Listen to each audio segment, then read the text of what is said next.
shifters, entrepreneurs on the move, with your host, Amanda Barr, bringing you power-packed 15-minute conversations with entrepreneurs who share their stories of shifting in life and business to keep on the move. Welcome to episode number 4. I have Kevin E. West, both a Hollywood veteran television actor and a badass keynote speaker with over 65 plus credits, including guest stars on Hawaii Five-0, Criminal Minds, Aquarius, Bones, CSI Miami, Justified, Lost, 24, Desperate Housewives, and many, many more. Kevin has been a public speaker since 1991 with more than 1,500 appearances and began his career as a stand-up comic and improv artist. As a true creative, he's a 3-time published author. Books are titled 7 Deadly Sins, The Actor Overcomes, Life in a Word, and Politics in a Word. I also like to add, in 1991, out of a dream and a pure grassroots mentality, Kevin founded and built the award-winning Actors Business Organization, the Actors Network. Welcome to the show, Kevin. Hey, thanks, Amanda. Yes, and I'm excited to dive in. You've got so many great things happening in your world, and I'm looking forward to, hearing a little bit more of your backstory and how you got to where you are today. It's all just being a mental case. That's really what it is. It's probably too much coffee. We'll just go with that. It's too much coffee. That's good. That's good. Well, maybe you can share a little bit. You've started. Maybe take us back when you were starting and you were thinking about, I want to dive into this world of acting, and you've done a lot of different things, and I'm sure you've gone through some shifts in life. I'd love to kind of find out, what were those things that were the aha moments that you shifted and to move your career or yourself forward? Well, monster shifts. I mean, I grew up, it almost sounds like some quote from a Steve Martin movie. I grew up in very rural Tennessee. I grew up without a father, and my mother worked a lot, so my sister and I pretty much raised ourselves from about 11 years old in a lot of ways. Obviously a different time, different era, Amanda, but like a lot of people, my goal and desire was to be a professional athlete, and for a lot of different reasons, but a lot because I just didn't grow until later in life. I was very, very small. At 16 years old, I was like 5'2", weighed 105 pounds. I literally had to sit on phone books to drive, no joke, as a sophomore in high school. So I had to shift from the team sports that I like playing so much, especially baseball, and I switched to tennis and golf, again, public school, but for some reason I chose golf, and that for the next couple of 3 years, from 17, 18, 19, 20, I walked on to 2 universities, University of Kentucky and Middle Tennessee State. But, I wasn't a country club kid, and even without being that, which is fine, my lifestyle in terms of assisting my mother did not really lend itself to having the kind of time to practice. So, one of the big first shifts I made in my life was having to put aside, begrudgingly, the desire to be a professional athlete. And I wound up having a conversation with a guy at college one day. That's a really long story, but it did lead me to driving in from Murfreesboro, Tennessee, to go to this modeling school a bit. And I wasn't a model, but I wound up raising some money and going on this event trip in New York, and to be a part of the commercial competition, which I wrote and created my own commercial, and I won. Wow. I don't know, 500 or 600 other people from all across the country. And that's kind of what led me to making that shift, making that decision, and then driving and choosing to live in Atlanta way back then for 2 years before moving to Los Angeles. Wow. So is that the commercial? Did that hit the big air? Was that shown? Oh, no. It was a performance competition commercial. It was just something that was the requirement for you to compete in this competition. You had to do a commercial on stage. Oh, that's great. In front of judges. And so I'm sure some people had parents or whatever help. I mean, I wrote mine. You just did it. I just did it. It was called The Sports Nut. So, wow. And I won. So that's how it all began. And then tell me, so you went to Atlanta, and then you came to LA, and that's quite the move. I too came from the Midwest, and it's a big move, and it's a big change of life coming here. How was that transition? Probably It was not the easiest for me, but I actually this is in my actor book because it's a business book and it's so much about our mentality, that one of the key things that I discovered, it took me a while, Amanda, to learn it and to understand it, but I unconsciously knew it. One of the biggest things that was not a problem for me coming from where I was to here, no matter where that is, if you went from nowhere to Chicago or nowhere to New York, you'd still face the same problem, which I didn't have to face, and that was I didn't have a family pulling back on me to come back home. My mother was gone from Tennessee. My sister was gone from Tennessee. And other than childhood and high school and parts of college, I didn't have that pull, of like, well, you're not, quote unquote, making it. You're not, a star yet. You should come home and get in the family business, or come home and get married and have babies, or whatever. And it took me living here a while and also running the Actors Network and being around other actors in that way for me to realize, wow, for me, that was one of the things that probably made that transition a bit easier, was I didn't have someone tapping on my shoulder, every time I went home to the holidays or whatever, going, it's time for you to come home, which you see in the movie Rudy, True Story. You see that scenario all the time. So that helped. But yeah, it was certainly an adjustment, but I was used to living alone and being very, self-sustaining. So I got through it. But the biggest transition once I got here was I had gone and done stand-up comedy just a couple of times in Atlanta. And when I got here, I kind of heavily focused on improv and stand-up when I first moved here, just because I'm a smartass. Even though I, I wanted very much, came here to be, as we would say now, a scripted actor. And another shift that occurred for me, Amanda, that was huge in my first 2 years of being here was I did stand-up for about a year and a half, a lot. And I finally got to the place where I was good enough that somebody called me, one of the main bookers in town, to book me to do stand-up and to do what you do, which is being an MC for the night and an opener. You do like 10, 15 minutes, and then you MC for the middle and the headliner. That's just and you get paid what you get paid, and it was nothing back in the late 80s. And I remember getting that phone call, and I all of a sudden realized that I had just, for me, gotten to LA, and the job was in Mississippi. And I thought to myself, wait a minute, I just came from out there. And that's when it really sunk in that stand-up comedy as a profession was going to require me to be gone 280 days out of the year. And this was a huge realization. You're standing alone. We've all had these moments. You're by yourself and you go, oh, I wasn't really thinking about that.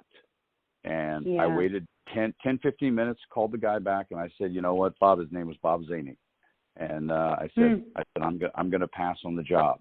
And at that moment in time, I made the decision to not pursue a life as a stand-up comic. I put all of my stuff away, all of my tapes, all of my recordings, all of my notes. Don't regret it at all. Loved doing stand-up. Think it was great training for an actor, but never stepped on the stage to do stand-up since then. Wow. So that was another huge shift, right? Yeah. Yeah, that's huge. And then, then you had to, make a way, and then you dove right into the acting world.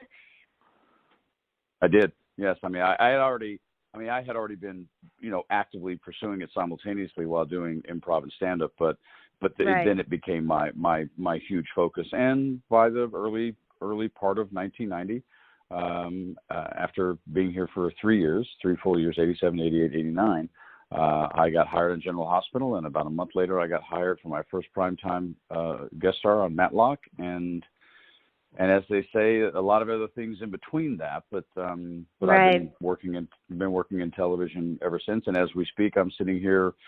I have a pen in me. That's the phrase when you are on hold for a show to fly out to Charleston and shoot The Righteous Gemstones. So that's been my sort of my journey as an on-camera talent, for lack of a better phrase. I love it. And I know from that you created the Actors Network. Can you tell us a little bit more about what that is, and for those that are out there listening, how they can either get involved or support, or maybe just tell us a little bit more?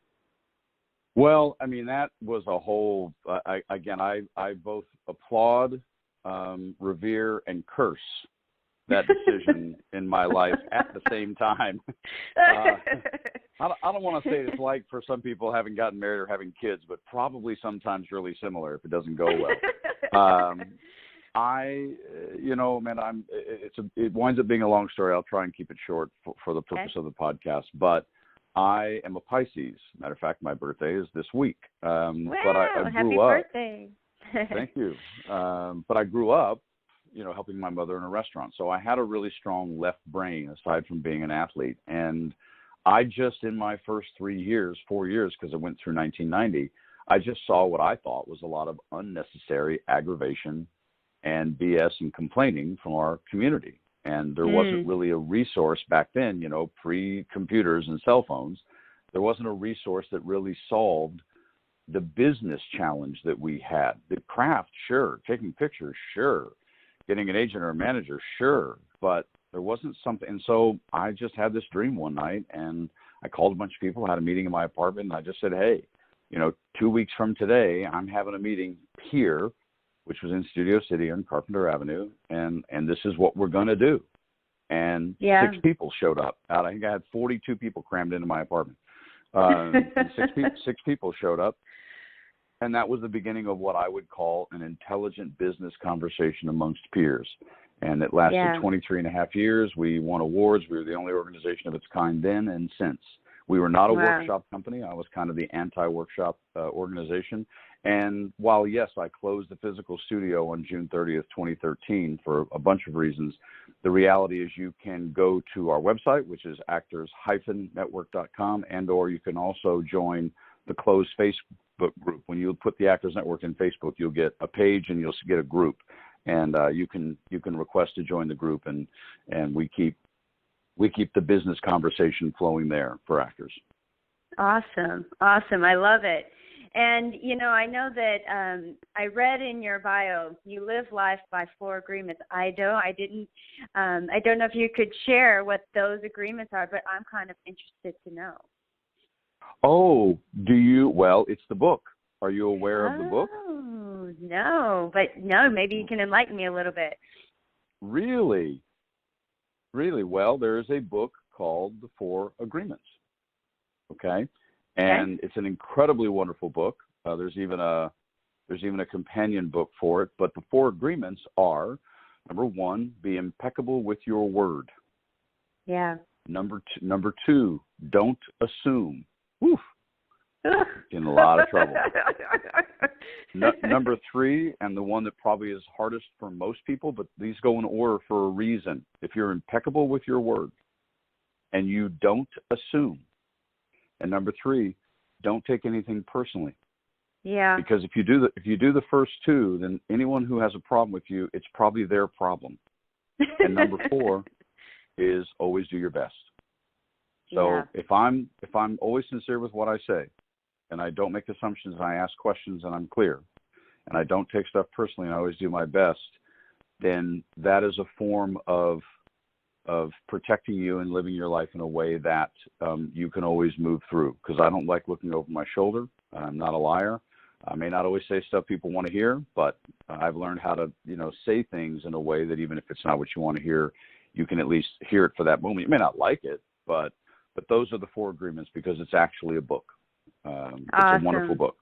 Yeah. Oh, thank you so much for sharing. And I know that we're cruising right through the time, and I want to make sure that we leave everybody. If you had one piece of advice that you could give for entrepreneurs and those that are either looking to be an entrepreneur or they are now, to keep them on the move, because you have definitely taken the shifts in life and kept moving forward and creating things. So what would be your advice for somebody listening today? It's going to sound like 2 things, but they sort of go hand in hand, kind of like the 4 agreements. And this is the most simple thing that I can say out of, something I could probably discuss for, 30 hours, which is the following. Be very, very, very wise and purposeful in who you choose to count on or trust in to assist you in your entrepreneurism, and understand that it's most of the time, whatever goals you have, even when you're hardworking, it's probably going to take 10 to 20 times longer than you expected. Because I'm not a patient person, and that was right. owning the Actors Network and starting the Actors Network, and also just being an actor in Los Angeles taught me a lot about patience. I still don't really like being patient, but it is actually, it's a virtue if you eventually wind up embracing it. Yes. Wow. And so it could many literally great save nuggets. your business. So many great nuggets. You're packed. No wonder you're gracing the stages and speaking all around the world. And, I'd love for those listening today to know how to get, I know you gave the Actors Network, but how can they get in touch with you directly? Because I know that if you're speaking or, you're maybe in their neck of the woods and they want to come to you, how can they follow you, get in touch with you, and be a part of your world, Kevin? Well, I'm pretty easy to find. I mean, my Twitter and Instagram is @TheKevinE. If there were an event planner or somebody looking to find me, my email is kevin@kevinewest.com. It's pretty simple to find me. And of course, my website is kevinewest.com. And then if you just put the Actors Network or my name in Google, you'll find me pretty easily. But my social media is @TheKevinE. And my website also has the contact information on it. Perfect. Well, I just want to say thank you so much. You've inspired me, and I know I'm going to go back and listen again because you gave so many great nuggets, and I've got a book to go get too now, that a couple of them. One from you and also the 4 Agreements, so I can go learn and learn more. And I just really appreciate you and your time, and we wish you all the best. For cheering you on, and can't wait to see all the great things you've got coming. Absolute pleasure, man. I appreciate you having me. All right. Have a good one. Thank you. Bye-bye. We hope you enjoyed the episode today. We appreciate each one of you for listening and hope you left inspired and motivated to keep on the move. If you think this episode might help or inspire someone else, please share. Don't forget to subscribe and keep in the loop to hear more incredible stories of entrepreneurs like yourself on the move. Thank you for our supporters, RTB Capital Group, Financial Powerhouse, Callcast, and Power Podcasting. Now, get out there and keep on the move.